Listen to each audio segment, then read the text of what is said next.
নামতে নামতে পোকামাকড় হলাম কেন আজ, নামতে নামতে পোকামাকড় হলাম কেন আজ।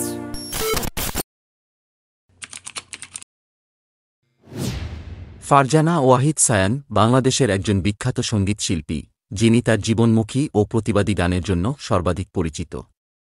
তিনি সমাজের নানা অসঙ্গতি, বৈষম্য, ক্ষমতার অপব্যবহার এবং মানবাধিকার লঙ্ঘনের বিরুদ্ধে কণ্ঠ উঠিয়েছেন। তার গানে ব্যক্তিগত অনুভূতি, আবেগ ও স্বপ্নের প্রকাশও পাওয়া যায়।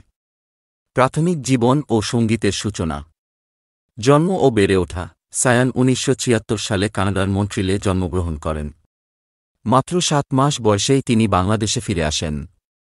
তার বাবা মোহাম্মদ খসরু ওয়াহিদ আধুনিক বাংলা গানের সাথে যুক্ত ছিলেন। সঙ্গীতের প্রতি আকর্ষণ। ছোটবেলা থেকেই সায়ান সঙ্গীতের প্রতি আগ্রহী ছিলেন। ১০-১২ বছর বয়স থেকেই তিনি গান লিখতে শুরু করেন। সঙ্গীত জীবনের সূচনা। ২০০৮ সালে ২১ টিভিতে ফোন ও লাইভ অনুষ্ঠানের মাধ্যমে বাংলাদেশের মানুষ সায়ান সম্পর্কে প্রথম জানতে পারে। সঙ্গীত জীবনের উল্লেখযোগ্য দিক। প্রতিবাদী গান। সায়ানের গানের মূল বিষয় হল জীবনমুখিতা ও প্রতিবাদ। তিনি সমাজের বিভিন্ন সমস্যা ও অসঙ্গতির বিরুদ্ধে কণ্ঠ উঠিয়েছেন। অ্যালবাম। তিনি বেশ কয়েকটি অ্যালবাম প্রকাশ করেছেন, যার মধ্যে সায়ানের গান আবার তাকিয়ে দেখ, স্বপ্ন আমার হাত ধরো, জাস্ট ওয়াহিদ এবং কিছু বলো উল্লেখযোগ্য।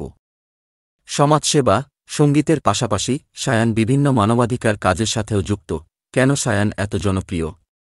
সরল ও স্পর্শকাতর কথা। সায়ানের গানের কথা খুবই সহজ ও সরল, যা সাধারণ মানুষের মনে সহজেই গেঁথে যায়। প্রতিবাদের সুর। তিনি সমাজের নানা অসঙ্গতির বিরুদ্ধে কণ্ঠ উঠিয়েছেন, যা অনেকের মনে অনুরণন ঘটাচ্ছে। ভিন্নধর্মী উপস্থাপনা। সায়ানের গানের উপস্থাপনাও অন্যদের থেকে ভিন্ন, যা তাকে অনন্য করে তুলেছে। সারসংক্ষেপে বলতে গেলে, ফারজানা ওয়াহিদ সায়ান একজন প্রতিবাদী সঙ্গীত শিল্পী, যিনি তার সঙ্গীতের মাধ্যমে সমাজের নানা সমস্যার প্রতি মানুষকে সচেতন করে তুলছেন। তিনি বাংলাদেশের সঙ্গীত জগতে একজন অনন্য প্রতিভা।